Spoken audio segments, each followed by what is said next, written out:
মৃত মানুষকে ভয় পাওয়া সহজ, কিন্তু যদি এমন একটি মৃতদেহের সামনে দাঁড়াতে হয় যে একবারও নড়ে না, একবারও চোখের পলক ফেলে না, তবুও মনে হয় সে আপনাকেই দেখছে।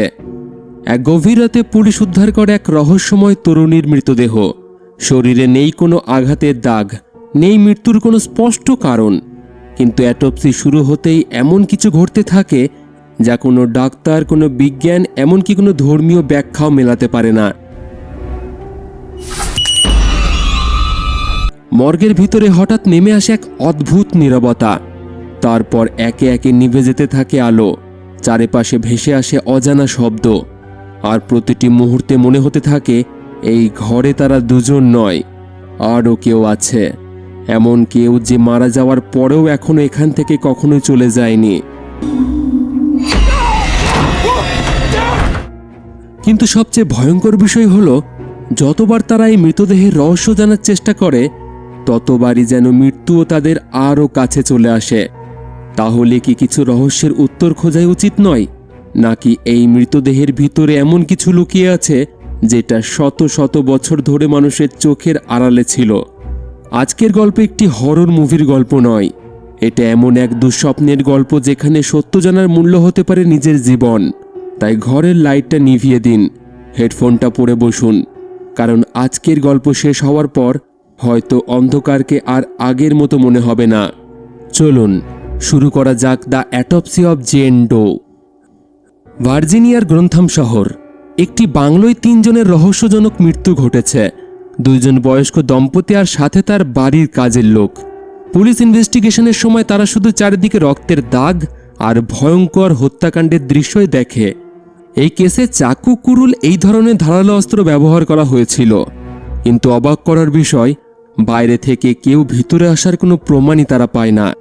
এমনকি এটা যে চুরি বা ডাকাতির ঘটনা সেটাও ছিল না, বরং ঘরের ভিতর দেখে মনে হয় ভিতরে থাকা মানুষগুলো কোনো কারণে নিজের প্রাণ বাঁচাতে এই বাড়ি থেকে বেরোনোর চেষ্টা করেছে। এই রকম ঘটনা পুলিশ আগে কোনোদিনও দেখেনি। পুরো ব্যাপারটাই পুলিশের কাছে রহস্য হয়ে দাঁড়ায়। কিন্তু এই রহস্য আরও বেড়ে যায় যখন ইনভেস্টিগেশন টিম ওই বাংলোর বেসমেন্টের মেঝেতে আরও একটি লাশ পড়ে থাকতে দেখে। খুবই অল্প বয়স্ক একটি মেয়ের মৃতদেহ, শরীরে কোনো পোশাক নেই, আর তার অর্ধেক শরীর মাটির নিচে চাপা পড়ে আছে। বেসমেন্টের দেওয়ালে প্রচুর পরিমাণে রক্তের দাগ, এমনকি বাকি মৃতদেহের শরীরে প্রচুর পরিমাণে আঘাতের চিহ্ন। কিন্তু আশ্চর্যের বিষয়, ওই মেয়েটির লাশ অর্ধেক মাটির নিচে থাকা সত্ত্বেও ওই লাশের শরীরে একটুও কাটাছেঁড়া বা কোনো রক্তের দাগ ছিলই না। মেয়েটির কোনো পরিচয় পুলিশ পায় না, তাই পুলিশকর্মী তাকে জেন ডো নাম দেয়। কারণ এই মৃতদেহ কোনো ছেলের হলে তাকে জন ডো নাম দেওয়া হতো। সাধারণত আমেরিকার পুলিশ তদন্তে বা হাসপাতালে কোনো ভিকটিমের পরিচয় না জানা থাকলে তাদেরকে এই নামই দেওয়া হয়। তো যাই হোক, দৃশ্য পরিবর্তিত হয় শহরের একটি মর্গে। টমি তার ছেলে অস্টিনের সাথে একটা পোড়া লাশের ময়নাতদন্ত করছে। টমি এবং তার পরিবার গত 3 প্রজন্ম ধরে এই একই কাজ করে। এখন তার ছেলে অস্টিনকেও এই কাজ শেখাচ্ছে সে। কিন্তু অস্টিনের একটা সমস্যা আছে, খুব তাড়াতাড়ি বেশি চিন্তাভাবনা না করেই সে লাশের মৃত্যুর কারণ বলে দেয়। টমির মতো নিখুঁতভাবে সে কাজে মনোযোগী নয়। টমি তাকে বোঝানোর চেষ্টা করে, ভালোভাবে পরীক্ষা না করে কোনো সিদ্ধান্ত দেওয়া আমাদের কাজ নয়। টমি এবং অস্টিন যেভাবে এই লাশটির ময়নাতদন্ত করছে, তাদের কাজের জন্য লাশটিকে কাটছে, আবার সেগুলো ছবি নিচ্ছে এবং মজায় মজায় গানও শুনছে, এটা দেখে স্পষ্ট বোঝা যাচ্ছে যে লাশ যেমনই হোক না কেন বা তার মৃত্যুর কারণ যাই হোক না কেন, এদের কাজে তার কোনো প্রভাব পড়ে না। কোনো মৃত ব্যক্তির জন্য তারা মনে মনে দুঃখ পাবে, সেটা তাদের কাজের অংশ নয়। তাদের কাজ হলো যেভাবেই হোক মৃত্যুর কারণ খুঁজে বার করা। পোস্টমর্টেমের কাজ করতে করতে অস্টিনের ভিতরে এখনও কিছুটা অনুভূতি বেঁচে থাকলেও টমির মন একেবারে পাথর হয়ে গেছিল। তো যাই হোক, তাদের আজকের কাজ শেষ হয়ে যায়। টমি স্মোক করার জন্য বাইরে চলে যায়। মর্গে থেকে বাইরে বেরোনোর দুটোই রাস্তা ছিল, লিফটের সাহায্যে বাইরে বেরোনো যায়, আর একটা বেসমেন্টের রাস্তা আছে যেটা দিয়ে টমি বাইরে বেরিয়ে আসে। টমি বাইরে যেতেই অস্টিন সেই পোড়া লাশটিকে ড্রয়ারের মধ্যে রেখে দেয়, কারণ আজকে সে তার বান্ধবীর সাথে ঘুরতে যাবে। অস্টিনের একটা বিড়াল আছে যে ওই মর্গেই ঘুরে বেড়ায়। আজ সে একটা ইঁদুর ধরে এনেছে, আর মাঝে মাঝেই সে এমনটা করে। অস্টিন সেই ইঁদুরটিকে ডাস্টবিনে ফেলে দেয়। ঘরের আলো নিভিয়ে নিচে চলে আসে। সে দেখে এমা নিজেই অস্টিনকে সারপ্রাইজ দেওয়ার জন্য সেখানে চলে এসেছে। এমা কখনো এখানে আসেনি, তাই সে বায়না করে বসে একটা লাশ দেখবে। অস্টিন তাকে বোঝানোর চেষ্টা করে এগুলো না দেখাই ভালো, আর এতে হয়তো তার বাবা রাগ করতে পারে। কিন্তু টমি এতে রাজি হয়ে যায়। আপাতত মর্গে 3 জনের লাশ ছিল। একজনকে তো আমরা আগেই দেখেছি, আর 2 জনকে ডয়ারে রাখা আছে। একজন বয়স্ক মহিলার লাশ, যার চোখ আর মুখ সুতো দিয়ে সেলাই করা আছে, আর একজনের লাশ দেখে মনে হচ্ছিল সে নিজেই নিজের মাথায় গুলি করে মারা গেছে। কিন্তু টমি তখনই জানায় এই ব্যক্তিটির মাথায় গুলি করার আগেই সে মারা গেছিল, গুলিটি মারা যাওয়ার পর চালানো হয়েছে। তখন এমা বলে, কেউ এমনটা করবে কেন? টমি জানায় এই কেনর উত্তর খুঁজে বার করা পুলিশের কাজ, আমাদের কাজ শুধু সে কেন মারা গেছে সেটা খুঁজে বার করা। এমা তখন লক্ষ্য করে প্রত্যেকটি লাশের পায়ে ঘণ্টা বাঁধা আছে। তার মনে এই নিয়ে প্রশ্ন জাগলে টমি জানায় পুরনো দিনে কোনো মানুষ কোমায় চলে গেছে নাকি আসলেই মারা গেছে, এটা বোঝার জন্যই মৃতদেহের পায়ে ঘণ্টা বেঁধে দেওয়া হতো, যাতে মৃতদেহ নড়াচড়া করলে ঘণ্টার আওয়াজে বোঝা যাবে যে সে জীবিত আছে কিনা। আর টমি পুরনো চিন্তাধারার মানুষ ছিল, তাই সে আজ পর্যন্ত এই পদ্ধতিটা মেনে আসছে। মর্গের এই আলোচনার পর এমার অবস্থা ভয়ে খারাপ হয়ে যায়। এরপর অস্টিন ও এমা সেখান থেকে বেরিয়ে যায়। কিন্তু ঠিক তখনই পুলিশ অফিসার ওই মেয়েটির মৃতদেহ অর্থাৎ জেন ডোর লাশ নিয়ে হাজির হয়। পুলিশ অফিসারের মুখ দেখে অস্টিন বুঝতে পারে ব্যাপারটা খুবই গুরুত্বপূর্ণ। অফিসার টমকে জানায় আজকে রাতের মধ্যেই ময়নাতদন্তের কাজ শেষ করতে হবে, আগামীকাল সকালে রিপোর্ট দিতে হবে। কেস খুবই জটিল, তবে ছেলের ভালো সময় সে নষ্ট করতে চাইছিল না, তাই তাকে বাধা দেয় না। সে একা সবকিছু সামলে নেবে এই বলে তাকে যেতে বলে। অস্টিন ময়নাতদন্তের কাজ খুব একটা পছন্দ না করলেও আজ সে তার বাবাকে একা ছেড়ে যেতে পারে না, তাই সে মর্গেই থেকে যাওয়ার সিদ্ধান্ত নেয়। এমা কিছুটা রাগ করলেও অস্টিন তাকে শান্তভাবে বুঝিয়ে বলে, তাড়াতাড়ি কাজ শেষ করে তোমার সাথে ডিনারে যাব, রাতে আমাকে নিতে এসো। এমা রাজি হয়ে সেখান থেকে চলে যায়। পুলিশ তখনও বাবার সাথে কথা বলছে, কিন্তু অদ্ভুত ব্যাপার, অস্টিনের সেই পোষা বিড়ালটি জেন ডোর মৃতদেহকে দেখার পর আওয়াজ করতে শুরু করেছে, যেন সে ভয়ঙ্কর কিছু দেখে ফেলেছে। বাধ্য হয়ে টমি তাকে তাড়িয়ে দেয়। পুলিশ অফিসার জানায় এখনো পর্যন্ত সেই বাংলোতে পাওয়া 4টি লাশের মধ্যেই কোনোটিরই মৃত্যুর সঠিক কারণ জানা যায়নি। তবে পুলিশের ধারণা ছিল বাড়ির কাজের লোক মার্টিন এই মেয়েটিকে কোনোভাবে হত্যা করে তার মৃতদেহ লুকোতে গিয়ে বাড়ির মালিকের হাতে ধরা পড়ে। এরপর ধরা পড়ার ভয়ে সে বাড়ির সবাইকে হত্যা করে দেয়। তবে শেষ পর্যন্ত আত্মরক্ষার লড়াইয়ে বাড়ির কোনো সদস্যের হাতে মার্টিনও নিহত হয়। যদিও ঠিক কে তাকে হত্যা করেছিল সে বিষয়ে পুলিশের কাছে কোনো নিশ্চিত ব্যাখ্যা ছিল না। তবে আপাতত পুলিশ অফিসাররা সাংবাদিকদের এই তথ্য দিয়েই কিছু সময়ের জন্য শান্ত রাখবে, কারণ ইতিমধ্যেই খবর ছড়িয়ে গেছে। তবে কোনোভাবে বোঝা যায় না এই মেয়েটির মৃত্যু কিভাবে হয়েছে। তার কাছে কোনো আইডি কার্ড বা পরিচয়পত্র পাওয়া যায়নি। তাদের সিস্টেমে তার কোনো আঙুলের ফিঙ্গারপ্রিন্টও নেই। আর সবচেয়ে অবাক করার বিষয় হলো তার শরীরের কোথাও কোনো আঘাতের চিহ্ন ছিল না। এই সবটা জানিয়ে পুলিশ অফিসার তাদের উপর দায়িত্ব চাপিয়ে দিয়ে চলে যায়। তারা ময়নাতদন্তের কাজ শুরু করে, আর এখান থেকেই শুরু হয় অ্যাটপসি অফ জেন ডো। পোস্টমর্টেম চলাকালীন তারা রেডিওতে আবহাওয়ার খবর শুনতে পায়। আজকের আবহাওয়া খুবই ভালো থাকবে, আগামী বেশ কয়েকদিন বৃষ্টি হওয়ার সম্ভাবনা নেই। আবহাওয়ার খবর শুনতে শুনতে তারা দুজনেই কাজের মধ্যে মগ্ন হয়ে যায়। টমি তার এতদিনের অভিজ্ঞতা থেকে আন্দাজ করে মেয়েটির বয়স হয়তো 26 থেকে 29 বছর হতে পারে। মৃতদেহটিকে ভালোভাবে পরীক্ষা করে কোনো আঘাত বা কোনো ক্ষত তারা দেখতে পায় না। এই পুরো ব্যাপারটাই দুজনকে ভীষণভাবে অবাক করে দেয়। তাহলে কি বিষের কারণে তার মৃত্যু? অস্টিন মৃতদেহের প্রত্যেকটা অ্যাঙ্গেল থেকে ছবি তুলছিল, যেটা তাদের কাজের জন্য জরুরি। এরপর যখন তারা চোখ পরীক্ষা করার জন্য চোখের পাতা খুলল, তখনই তারা ভীষণভাবে চমকে গেল। জেনের চোখের মণি পুরো সাদা হয়ে গেছে। আর এমনটা তখনই সম্ভব যখন কোনো মানুষ বহুদিন আগে মারা যায়। কিন্তু জেন ডোর শরীর তখনও বেশ নরম ছিল, দেখে মনে হচ্ছিল সে কিছুক্ষণ আগেই মারা গেছে। আরও একটা আশ্চর্যের বিষয়, তার শরীরের তাপমাত্রা সাধারণের তুলনায় অনেক ঠান্ডা, অর্থাৎ এর মানে সে অনেক দিন আগেই মারা গেছে। এই সব কিছু টম ও অস্টিনকে বিভ্রান্তিতে ফেলে দেয়। অস্টিন আরও একটা গুরুত্বপূর্ণ বিষয় খেয়াল করে, তার কোমর অত্যন্ত সরু, শরীরের বাকি অংশের সাথে একেবারেই মিল খাচ্ছে না।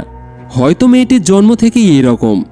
সে আরও একটি বিষয় খেয়াল করল, জেন্ডোর 2 হাতের কবজি আর পায়ের গোড়ালি সম্পূর্ণ ভাঙা। কিন্তু আশ্চর্যের বিষয় হলো বাইরে থেকে কোনো আঘাতের চিহ্ন ছিল না। ঠিক তারপরেই টমির নজর যায় মেয়েটির নখের দিকে। মাটির মতো কিছু একটা জমে আছে। পরীক্ষা করার পর জানা যায় এই জিনিসটা হলো পিট। টমি বহু বছর আগে দেখেছিল। আর পিট হলো আসলে এক ধরনের বিশেষ জৈবিক সার, যা ইংল্যান্ডের মতো উত্তরের দেশগুলোতেও পাওয়া যায়। প্রাচীনকালের মানুষ এই মাটিকে শুকিয়ে আগুন জ্বালানোর কাজে ব্যবহার করত, কারণ এই মাটি প্রাকৃতিকভাবে জলাভূমি বা বগের গাছপালা বা শ্যাওলা পচে তৈরি করা হতো। নখ ছাড়াও তার চুলেও কিছুটা পিট লেগেছিল। এর মানে মেয়েটিকে মাটির নিচে কেউ জ্যান্ত কবর দিয়েছে। টমি আরও আগ্রহের সাথে তার তদন্ত চালিয়ে যায়। অস্টিনও দেখে তার মুখ, কান বা নাকে কোনো আঘাতের চিহ্ন নেই। কিন্তু যখন তার মুখ খোলা হয়, ভিতরটা দেখে তারা অবাক হয়ে যায়। জেন্ডোর জিভটা মাঝখান থেকে কাটা ছিল। জিভের ক্ষত দেখে মনে হয় যেন কেউ খুব নিষ্ঠুরভাবে তার জিভ টেনে ছিঁড়ে ফেলেছে। তাদের মনে হচ্ছিল হয়তো এটা হিউম্যান ট্রাফিকিং হতে পারে, কারণ সে 15 বছর আগেও ঠিক এমন একটা কেস দেখেছিল, যেখানে 2টি মেয়ের হাত পা বেঁধে এমনভাবে হাড় ভাঙা হয়েছিল যাতে তারা নড়াচড়া করতে না পারে।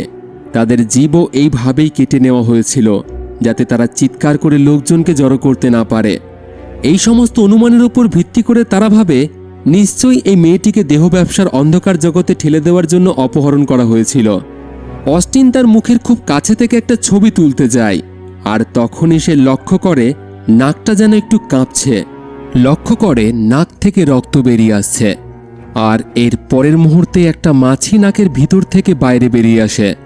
এইসব ঘটনা তাদের সত্যিই অবাক করে দেয়। তারা এটাও লক্ষ্য করে ভিতরে একটা দাঁত ভাঙা রয়েছে, আর তার মুখের ভিতরে একটা অদ্ভুত সরু সুতো দেখা যাচ্ছে। টমি সুতোটিকে পরীক্ষা করার জন্য যত্ন সহকারে আলাদাভাবে রেখে দেয়।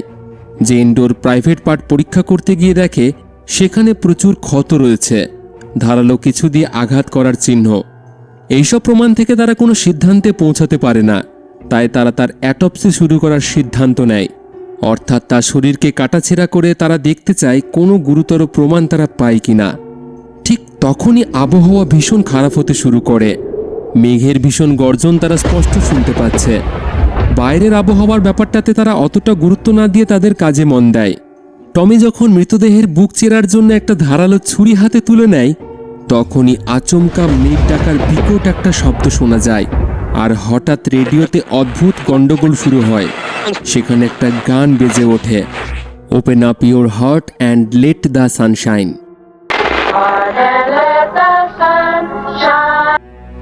দুজনে সেদিকে মন না দিয়ে আবারও তাদের কাজ করতে শুরু করে। টমি জেন্ডোর বুক থেকে পেট পর্যন্ত ওই ধারালো ছুরিটা দিয়ে কাটতে শুরু করে। ছুরি চালানোর সাথে সাথেই শরীর থেকে রক্তের ধারা বইতে শুরু করে। সাধারণ মৃতদেহের রক্ত এইভাবে বেরোয় না, আর মেয়েটি কোনোভাবে জীবিত মানুষ ছিল না। তারা দুজনেই ভীষণভাবে অবাক হয়ে যায়। টমি জেন্ডোর কোমরের ভিতরের অঙ্গগুলোকে ভালো করে দেখে, তবে মেয়েটির এত সরু কোমর জন্মগত বলে মনে হচ্ছে না। তাহলে তার কোমর এত সরু হওয়ার পিছনে আসল কারণটা কি?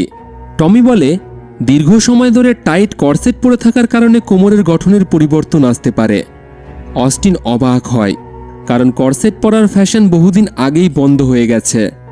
যখন টমি তার পাঁজরের হাড় কেটে তার ভিতরের অঙ্গগুলো ভালো করে দেখে, তখন সে দেখতে পায় ফুসফুসটি পুরো কালো হয়ে রয়েছে। অস্টিনের মনে হয় হয়তো অতিরিক্ত স্মোকিংয়ের কারণে এটা হতে পারে, কিন্তু টমি জানায় যদি কোনো মানুষ টানা 30 বছর ধরে প্রতিদিন 10 প্যাকেট করে সিগারেটও খায়, তাহলেও তার ফুসফুস এতটা কালো হয় না। এটা তখনই হয় যখন কাউকে অনেকক্ষণ ধরে জ্বলন্ত আগুনে পোড়ানো হয়। কিন্তু সবথেকে বড় রহস্যের ব্যাপার এটা, এই মেয়েটির শরীরে বাইরে থেকে পুড়ে যাওয়ার একটিও দাগ তারা পায় না। এই বিষয়টাই টমিকে বিভ্রান্তির মধ্যে ফেলে দেয়। এরপর টমি যখন মৃতদেহ থেকে হৃৎপিণ্ডটি কেটে বাইরে বার করে, দেখতে পায় একটা ধারালো ছুরি দিয়ে হৃৎপিণ্ডটিকে বারবার আঘাত করা হয়েছে। শুধু হৃৎপিণ্ডই নয়, শরীরের ভিতরে বাকি অংশগুলোতেও তারা এই ধরনের দাগ স্পষ্ট দেখতে পায়। কিন্তু বাইরে থেকে কোনো কাটাছেঁড়া না করে কেউ কিভাবে একজন মানুষের ভেতরের অঙ্গগুলোকে এইভাবে কাটতে পারে? এই বিষয়টা নিয়ে তারা দুজনাই গভীরভাবে চিন্তা করতে থাকে। আর তখনই হঠাৎ ঘরের আলো ব্লিঙ্ক করে ওঠে। বাইরে জোরালো মেঘের গর্জন। আচমকা বাইরে থেকে একটা অদ্ভুত আওয়াজ তাদের কানে ভেসে আসে। দরজায় কেউ ধাক্কা দিচ্ছে। অস্টিন ব্যাপারটা বুঝতে বাইরে বেরিয়ে আসে। আর হঠাৎ সেখানে লাগানো একটা আয়নার উপর তার নজর পড়ে। স্পষ্ট বোঝা যাচ্ছে কেউ একজন দাঁড়িয়ে আছে তার পিছনে। ভীষণভাবে ভয় পেয়ে যায় সে, তবে মনের মধ্যে একটু সাহস জুগিয়ে সামনের দিকে এগিয়ে যায়, কিন্তু সেখানে কেউ নেই। অন্যদিকে টমি মৃতদেহের ক্ষুদ্রান্তের ভিতরে কিছু একটা দেখতে পায়। বার করার জন্য ছুরি দিয়ে ক্ষুদ্রান্তটি কাটার চেষ্টা করলেই মৃতদেহের পাঁজরের ধারালো হারে তার হাত কেটে যায়। এদিকে অস্টিন বুঝতে পারে যে আওয়াজটা তাদের কানে আসছে সেটা রুমের ভেন্টিলেশন থেকে আসছে। অস্টিন সেই ভেন্টিলেশনের মধ্যে উঁকি মেরে দেখে। ঠিক তখনই কোনো একটা অজানা জিনিস তার উপর ঝাঁপিয়ে পড়ে। অস্টিন ভীষণভাবে ভয় পেয়ে ছিটকে মেঝেতে পড়ে যায়। ছেলের চিৎকার শুনে টমিও সেখানে ছুটে আসে। টমিকে দেখার পর অস্টিনের ভয় কিছুটা কম হয়। সে আবার টর্চের আলো জ্বেলে ভেন্টিলেশনের মধ্যে দেখে, আর সেখানে তার পোষা বিড়ালটিকে মারাত্মকভাবে জখম অবস্থায় ছটপট করতে দেখে। বিড়ালটির পেট এমনভাবে ছিঁড়ে ফেলা হয়েছে তার পেটের ভিতর থেকে নাড়ি ভুঁড়ি পর্যন্ত গায়েব। নিজেদের পোষ্য বিড়ালটিকে দেখে দুজনেই ভীষণভাবে দুঃখ পায়। টমি তার প্রিয় বিড়ালের এই অসহ্য যন্ত্রণা সহ্য করতে না পেরে নিজের হাতে তার ঘাড় মোটকে যন্ত্রণা থেকে মুক্ত করে। এরপর মর্গের ক্রিমেটোরিয়ামে পুড়িয়ে তার শেষ কাজ সম্পন্ন করে। ফিরে গিয়ে তারা আবার নিজেদের কাজে মন দেয়। তারা জেনের পেটের ভিতরে পরীক্ষা করতে গিয়ে একটা অদ্ভুত ফুল খুঁজে পায়, আর এই ফুল কোনো সাধারণ ফুল ছিল না। বইপত্র ঘেঁটে তারা জানতে পারে ফুলটির নাম হলো জিমসন উইড। এই ফুলটি খেলে মানুষের শরীর প্যারালাইজ হয়ে যায়। এই বিশেষ ফুলটি উত্তরের দেশগুলিতেই পাওয়া যায়। এর মানে এই ফুল খাইয়ে তাকে প্যারালাইজড করা হয়েছিল। তবে একটা প্রশ্ন হলো, এই মৃতদেহ এত দূর থেকে এখানে কিভাবে আসলো? তারা নিজেদের কাজ আবার শুরু করে, কিন্তু তখনই হঠাৎ বাইরে আবহাওয়া পুরোপুরি বদলে যায়। প্রচণ্ড জোরে বজ্রপাত হতে শুরু করে। রেডিওতেও ঘোষণা করা হয় তাদের শহরে ভয়ানক ঝড় বৃষ্টি শুরু হয়ে গেছে। আর এটা সত্যি আশ্চর্যের বিষয় ছিল, কারণ পোস্টমর্টেম শুরু করার আগে তারা রেডিওতে শুনেছিল আগামী বেশ কয়েকদিন আবহাওয়া পরিষ্কার থাকবে। তো এই রকম অদ্ভুত ঘটনা তাদের সাথে আগে কোনোদিনই ঘটেনি। অস্টিনের মনে কোনো ভয়ঙ্কর বিপদের আশঙ্কা হয়। সে তার বাবাকে অনুরোধ করে আজকে রাতের কাজ এখানে বন্ধ করা গেলে ভালো হয় না। কিন্তু পুলিশ অফিসার আজ রাতের মধ্যে যে কোনো মূল্যে মৃত্যুর কারণ খুঁজে বের করার অর্ডার দিয়ে গেছে, তাই টমি এই কাজ মাঝপথে ফেলে চলে যেতে পারবে না। তবে সে অস্টিনকে এখান থেকে যেতে বলে, কিন্তু অস্টিন তার বাবাকে এই পরিস্থিতিতে একা ফেলে রেখে যেতে চায় না, তাই বাধ্য হয়েই সে তার কাজ চালিয়ে যায়। এরই মধ্যে টমি মৃতদেহের ভিতরে থেকে কাপড়ে জড়ানো একটা পুঁটলি খুঁজে পায়, যার মধ্যে তার সেই ভাঙা দাঁতটা ছিল। সেই কাপড়ের টুকরোটির উপর একটা অদ্ভুত নকশা আঁকা আছে, যার চারিপাশে কিছু রোমান সংখ্যায় লেখা আছে। কিন্তু সবচেয়ে বড় আশ্চর্যের বিষয়, কাপড়ের টুকরোটি এতদিন পেটের মধ্যে থাকা সত্ত্বেও একদম ঠিকঠাক আছে। কিন্তু স্টমাক অ্যাসিডের কারণে এতদিন তো কাপড়টি নষ্ট হয়ে যাওয়ার কথা ছিল। কাপড়ের উপরে আঁকা নকশা দেখে মনে হচ্ছিল এটা কোনো প্রাচীন কুসংস্কার রীতির সাথে সম্পর্কিত আছে, ব্ল্যাক ম্যাজিক হয়তো। এই মেয়ের সাথে ব্ল্যাক ম্যাজিক করা হয়েছিল, আর এর প্রমাণ তার পেটে থাকা ওই ফুল, শরীরের নানান ক্ষত, এমনকি এই লেখাটির মাধ্যমেই তারা বুঝতে পারে। এ বিষয়ে আরও গভীরভাবে তদন্ত করতে গিয়ে অস্টিন দেখে মৃতদেহের মুখের ভিতর থেকে পাওয়া সুতোটির সাথে এই কাপড়ের সুতোর একদম মিল আছে, এবং দাঁতটি তারই ছিল। এর মানে কেউ জেন্ডোর দাঁত উপড়ে নিয়ে সেটাকে এই মন্ত্রের কাপড়ে কোনো রিচুয়ালের মাধ্যমে জোর করে তাকে খাইয়ে দিয়েছে। মানে মেয়েটিকে নির্মমভাবে টর্চার করা হয়েছে।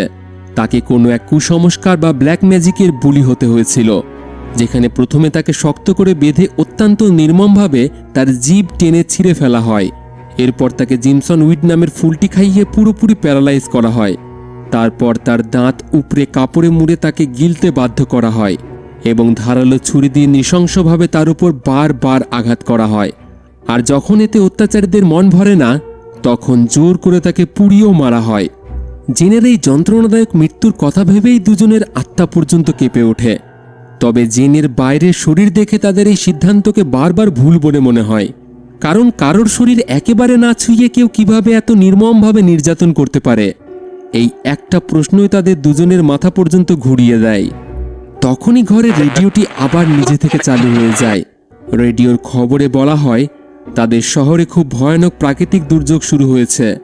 পরের মুহূর্তেই সিগন্যালের সমস্যার জন্য রিপোর্টারের আওয়াজের মাঝখান থেকে একটা অদ্ভুত কণ্ঠ ভেসে আসে। আপনারা নিশ্চয়ই এই ভয়ঙ্কর ঝড়ের মধ্যে আটকে পড়তে চাইছেন না, কিন্তু যদি আপনারা একবার এখানে আটকে যান তবে এখান থেকে কোনোভাবেই বের হতে পারবেন না। এই রহস্যময় ঘটনাগুলো আর রেডিও থেকে ভেসে আসা অদ্ভুত কথাগুলো শুনে অস্টিন এবার পুরোপুরি নিশ্চিত হয়ে যায় এগুলো কেবল কাকতালীয় নয়, বরং কোনো বিপদের ভয়ঙ্কর সতর্কবার্তা। এক মুহূর্ত দেরি না করে সে টমিকে অনুরোধ করে যত দ্রুত সম্ভব যেন তারা এই মর্গ ছেড়ে বেরিয়ে যায়। কিন্তু টমি তার কোনো কথাই গুরুত্ব দেয় না, বরং সে অস্টিনকে বলে, জেনের শরীরে চামড়া ছাড়ানোর কাজে আমাকে সাহায্য করো। পরিস্থিতির চাপে পড়ে অস্টিন অনিচ্ছা সত্ত্বেও সেই কাজে হাত লাগায়। অবশেষে দুজনে মিলে যখন জেনের শরীরের পুরো চামড়া খুলে ফেলে, তখন তাদের চোখের সামনে এমন এক ভয়ঙ্কর দৃশ্য উঠে আসে যা দেখে দুজনেরই আত্মা পর্যন্ত কেঁপে ওঠে। জেনের চামড়ার ভিতরে ঠিক একই রকম মন্ত্র লেখা আছে, সেই একই লেখা ওই কাপড়ের টুকরোতেও রয়েছে। কিন্তু এই রহস্যময় ব্যাপারটা পুরোপুরি বুঝে ওঠার আগেই হঠাৎ ঘরের সব লাইট ফেটে যায়। নিমেষের মধ্যে পুরো ঘর অন্ধকার হয়ে যায়। অস্টিন ভীষণভাবে ভয় পেয়ে তার টর্চের আলো জ্বালিয়ে দেখে সেই ঘরে রাখা বাকি লাশগুলো নিজেদের জায়গা থেকে অদ্ভুতভাবে গায়েব হয়ে গেছে। এই ঘটনা দেখার পর ভয়ে দুজনেই দ্রুত সেখান থেকে বাইরে বেরিয়ে যায়। এমার্জেন্সি জেনারেটরের আলোতে চারিপাশটা আলোকিত হলেও মর্গ থেকে উপরে ওঠার একমাত্র লিফট ছিল সেটা কাজ করা বন্ধ হয়ে গেছে। তাই অন্য কোনো উপায় না পেয়ে তারা দুজনেই বেসমেন্টের দরজার দিকে ছুটে যায়। কিন্তু বাইরের সেই ঝড় তুফানের কারণে বেসমেন্টের দরজায় একটা বিশাল গাছ ভেঙে পড়েছিল। এখান থেকে বেরোনোর কোনো উপায় নেই। দুজনের সর্বোচ্চ শক্তি দিয়ে দরজাটি খোলার চেষ্টা করলেও সেই ভারী বিশাল গাছের কারণে দরজাটিকে তারা এক চুলও নড়াতে পারে না।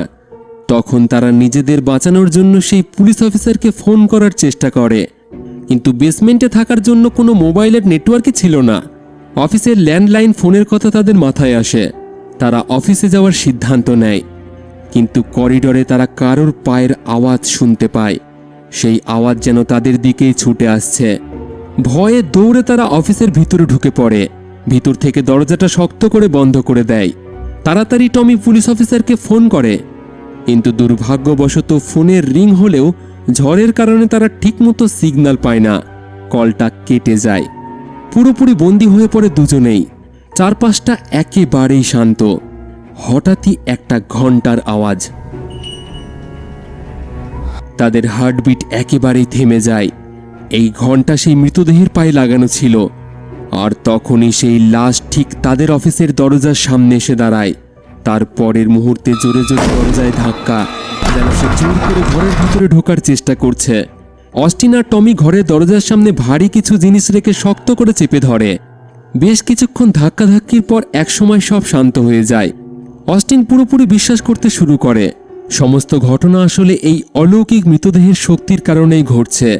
তাকে এই মর্গে আনার আগে পর্যন্ত সবকিছুই একেবারে ঠিক ছিল, কিন্তু তারা যখনই মৃতদেহের কাটাছেঁড়া শুরু করে তখন থেকেই এখানকার পরিস্থিতি এইভাবে পরিবর্তন হয়ে যায়। টমি লক্ষ্য করে তার হাতের কাটা অংশটি থেকে রক্ত বার হচ্ছে। সেটা পরিষ্কার করার জন্য সে বাথরুমে যায়। তখনই সে বাথরুমের পর্দার পিছনে কিছু একটা নড়াচড়া করতে দেখে। স্পষ্ট পর্দার আড়ালে কারো ছায়া দেখা যাচ্ছিল। খুব সাবধানে পর্দার দিকে এগিয়ে যায় সে, কিন্তু পর্দার পিছনে সে কাউকেই দেখতে পায় না। ঠিক পরের মুহূর্তেই কোনো এক অজানা শক্তি আচমকা তাকে টেনে নিয়ে যায়।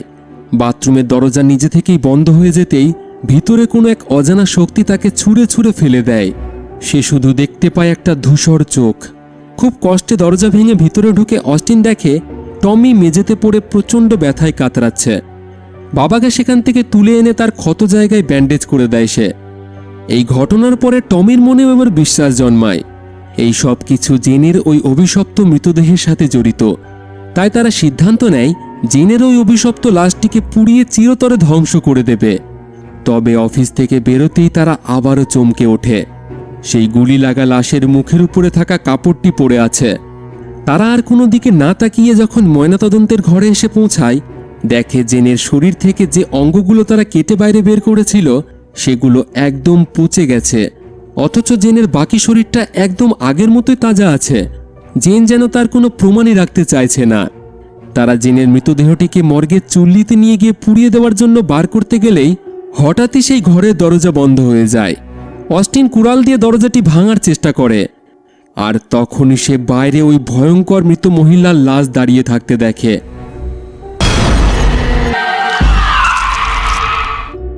তারা আর এক মুহূর্ত সময় নষ্ট না করে জেনের শরীরে আগুন জ্বালিয়ে দেয়। কিন্তু আশ্চর্যের বিষয়, সেই আগুন জেনের শরীর স্পর্শ না করেই ঘরের বাকি সব জিনিসকে পোড়াতে শুরু করে। কম্পিউটার, ক্যামেরা এবং জেনের উপর রিসার্চ করা সব নথি পুড়ে ছাই হয়ে যায়।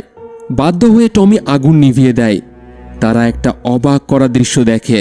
জেনের শরীর জ্বলন্ত আগুনকে নিজের মধ্যে শুষে নিচ্ছে। কিছুক্ষণের মধ্যেই তার শরীর আবার আগের অবস্থায় ফিরে আসে। পোড়ার দাগ পর্যন্ত ছিল না। সেই সময় মর্গে আবার কারেন্ট চলে আসে।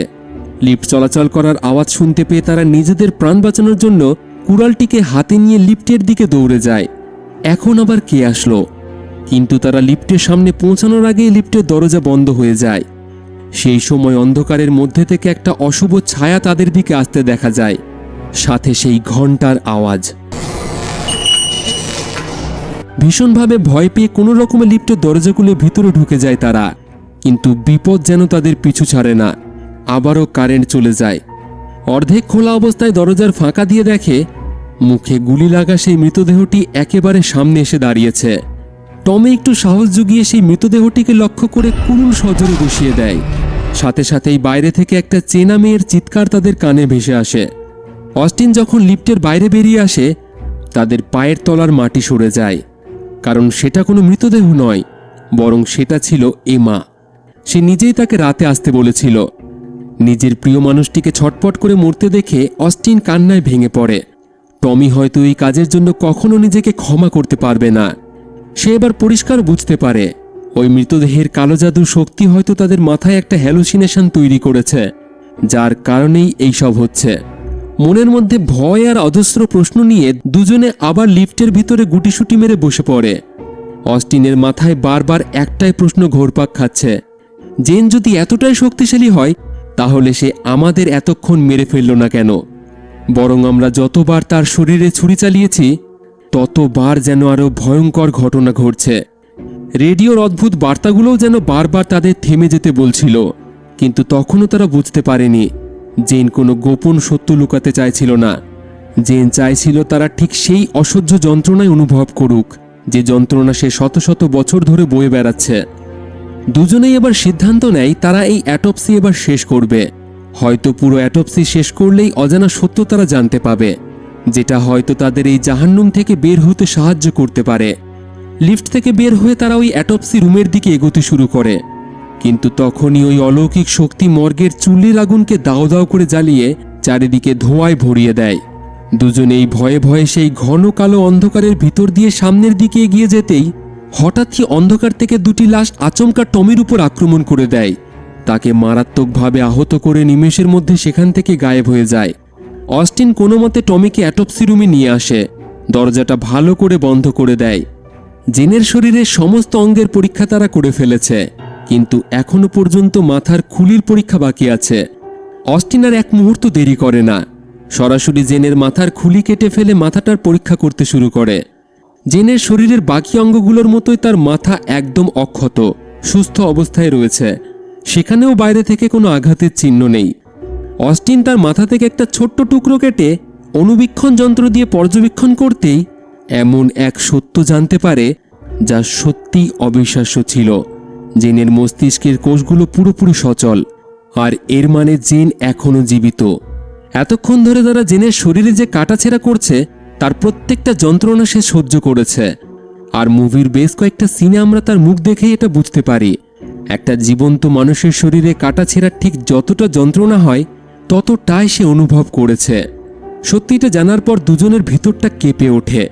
তবে শরীরের সমস্ত অঙ্গ কেটে নেওয়ার পরেও সে কিভাবে বেঁচে রয়েছে, এই প্রশ্নটা তাদের দুজনকেই অস্থির করে তোলে।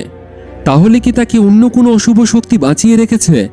তখনই অস্টিন সেই কাপড়ের টুকরোটা উল্টো করে মুড়িয়ে দেখে কাপড়ের ভাঁজে লেখা রোমান সংখ্যাগুলো মিলে গিয়ে একটা লেখা তৈরি হয়েছে, লেভিটিকাস 20:27। এটা দেখা মাত্রই টমি দ্রুত আলমারি থেকে খ্রিস্টানদের পবিত্র ধর্মগ্রন্থ বাইবেল বার করে। তার পাতা উল্টে বার করে লেভিটিকাস 20:27 পেজটি, আর এটা বাইবেল ধর্মগ্রন্থে লেখা আছে। অস্টিন কাপড়ের উপরে লেখা 1693 সালটা দেখে চমকে ওঠে। সংখ্যাটি দেখেই টমির মনে পড়ে যায় বাইবেলে লেভিটিকাস 20:27 একটি লাইন। সে সঙ্গে সঙ্গে বাইবেল খুলে সেই অংশটা পড়তে শুরু করে, যেখানে লেখা ছিল, যে কোনো পুরুষ বা নারী অশুভ আত্মার সঙ্গে যোগাযোগ করবে বা জাদুবিদ্যার চর্চা করবে তাকে মৃত্যুদণ্ড দেওয়া হবে, কারণ সেই সময় মানুষ বিশ্বাস করত এমন ব্যক্তিরা শয়তানের শক্তির সঙ্গে জড়িত। এই কথাগুলো শোনার পর টমি আর অস্টিনের মনে ভয়ঙ্কর একটা সন্দেহ জাগে। তাহলে কি জেনকে শত শত বছর আগে ডাইনি মনে করে ভয়াবহ নির্যাতনের পর হত্যা করা হয়েছিল? অস্টিন তার বাবাকে মনে করিয়ে দেয় 1693 সাল ছিল ইতিহাসের সেই অন্ধকার সময়, যখন ইংল্যান্ডে সালিম নামক জায়গায় অনেক অল্পবয়স্ক মেয়েকেই ডাইনি অপবাদ দিয়ে জ্যান্ত পুড়িয়ে মারা হয়েছিল। এই কুখ্যাত ঐতিহাসিক ঘটনাটি ইতিহাসে সালেম উইচ ট্রায়ালস নামে অত্যন্ত পরিচিত। এই সালেম উইচ ট্রায়াল ঘটনাটি আমি ভিডিও শেষে বিস্তারিত তোমাদের জানাবো। এই সব অদ্ভুত বিষয়গুলোকে একসাথে জুড়ে দুজনেই একটা বিষয় বুঝতে পারে, এই মেয়েটির হত্যা আসলে 1963 সালের সময় ঘটেছিল। তাকে ডাইনি অপবাদে 1993 সালে নির্মমভাবে অত্যাচার করার পর করা হয় ব্ল্যাক ম্যাজিক। বর্তমানে হয়তো তার নিরীহ আত্মার সাথে জুড়ে গেছে কোনো ভয়ঙ্কর কালো শক্তি। তবে ইতিহাসে সালেম উইচ ট্রায়ালসের নামে যেসব মেয়েদের হত্যা করা হয়েছিল তারা আসলেই কেউ ডাইনি ছিল না, তারা ছিল মানসিক রোগী যারা তখনকার সময়ে কুসংস্কারের বলি হয়েছিল। কিন্তু টমি এখনো পর্যন্ত তাদের সাথে ঘটে যাওয়া সমস্ত অলৌকিক ঘটনাকে কোনোভাবেই অস্বীকার করতে পারছিল না। অস্টিন কাঁপা কাঁপা গলায় জিজ্ঞাসা করে, কিন্তু জেন আমাদের পিছনে কেন লেগেছে? সে আমাদের কেন এতক্ষণ প্রাণে মারেনি? জবাবে টমি জানায়, এতক্ষণ ধরে আমরা জেনের মৃতদেহের সাথে যা কাটাছেঁড়া করেছি তার ব্যথা সে সব সময় অনুভব করতে পেরেছে। এখন জেন চায় সে নিজে যে কষ্ট যন্ত্রণা সহ্য করেছে সেটা যেন আমরাও ভোগ করি। ঠিক এই কারণে সে আমাদের এতক্ষণ না মেরে জীবিত রেখেছে এবং তিলে তিলে কষ্ট দিচ্ছে। এই কথার প্রমাণ হিসেবে টমি অস্টিনকে তার হাতের ক্ষতটা দেখায়। হাতের কাটা জায়গার চারিপাশে চামড়ার রং পরিবর্তন হয়ে গেছে, জেনের শরীরের ভিতরে চামড়ার মতোই কালচে হতে শুরু করেছে। তখনই আবারও দরজার উপর কে প্রচণ্ড জোরে জোরে আঘাত করতে শুরু করে। কেউ সম্পূর্ণ চেষ্টা করে দরজা ভেঙে ভিতরে ঢোকার। অস্টিন তার সব শক্তি দিয়ে দরজাটিকে আটকে রাখতে চায়। ততক্ষণে টমি মনে মনে সম্পূর্ণ নিশ্চিত হয়ে গেছিল জেনের প্রতিশোধের আগুনকে আটকে রাখা কোনো সাধারণ মানুষের পক্ষে সম্ভব নয়। সে এখন সম্পূর্ণ একটা ডাইনিতে পরিণত হয়েছে। সে জেনের লাশের সামনে দাঁড়িয়ে তার আত্মার সাথে একটা সওদা করে, তুমি যত খুশি আমাকে কষ্ট দিতে পারো, আমি তোমাকে একটুও বাধা দেব না, সব সহ্য করব, কিন্তু তার বদলে তুমি আমার ওই নিষ্পাপ ছেলেটিকে ছেড়ে দাও। কথাটা শোনার সাথে সাথেই চারিদিকটা শান্ত হয়ে যায়, আর জেন টমিকে সেই একই অসহ্য যন্ত্রণা দিতে শুরু করে যা সে নিজে এত বছর ধরে অনুভব করে আসছে। নিমেষের মধ্যেই টমির হাতের কবজি, পায়ের গোড়ালির হাড় মটমট করে শব্দ করে ভেঙে গুড়িয়ে যায়। তার চোখের মণি দুটো সাদা হয়ে যায়, ঠিক জেনের মতো। তখন এক অদ্ভুত জিনিস লক্ষ্য করা যায়, জেনের শরীরের অলৌকিক পরিবর্তন ঘটছে। অস্টিনের শরীরে যা যা জিনিস ক্ষতিগ্রস্ত হচ্ছে তার সবকিছুই জেনের শরীরে ঠিক হচ্ছে। এমনকি তার ধূসর চোখ কালো হয়ে যাচ্ছে, তার কাটা পেট ও বুকের চামড়া আবার জোড়া লেগে যায়, একদম আগের মতো মসৃণ হয়ে যায়। বাবার এই অসহ্য যন্ত্রণা দেখে সহ্য করতে না পেরে অস্টিন একটা কঠিন সিদ্ধান্ত নিল। পাশে পড়ে থাকা একটি ধারালো ছুরি দিয়ে টমের বুকে আঘাত করে এই চরম যন্ত্রণা থেকে তাকে চিরতরে মুক্তি দিল। জেনের দেহটি পুরোপুরি সুস্থ হওয়ার আগেই সবকিছু হঠাৎ থমকে গেল, কারণ টমি তখন মারা গেছে। জেন নিজে জীবিত হয়ে ওঠেনি, বরং তার অভিশাপের উদ্দেশ্য পূরণ হওয়ায় ঘটনাগুলোর সমাপ্তি ঘটে। টমির মৃত্যুর পরেই পুরো ঘরের পরিবেশ মুহূর্তের মধ্যে স্বাভাবিক হয়ে যায়। নিভে যাওয়া লাইটগুলো আবারও জ্বলে ওঠে, ছড়িয়ে ছিটিয়ে থাকা মৃতদেহগুলো যেন আগের অবস্থায় ফিরে আসে। কয়েক মুহূর্ত আগে ঘটে যাওয়া সমস্ত ভয়ঙ্কর ঘটনা কখনো ঘটেইনি মনে হচ্ছিল। তখনই অস্টিন পুলিশ অফিসারের গলার আওয়াজ শুনতে পায়। মনের ভিতরে বাঁচার আশা আবারও জেগে ওঠে। শেরিফ দরজা থেকে গাছ সরিয়ে দিয়েছে, তাই তাকে ভিতর থেকে গেট খুলে বাইরে আসতে বলে। তবে যখনই দরজার কাছে সে ছুটে যায়, দেখে দরজাটি এখনও বাইরে থেকেই শক্তভাবে বন্ধ। চিৎকার করে সে অফিসারকে ডাকতে শুরু করে, কিন্তু দরজার উপর থেকে পুলিশ অফিসার তাকে সাহায্য করার বদলে অদ্ভুতভাবে হেসে সেই গান গাইতে শুরু করে।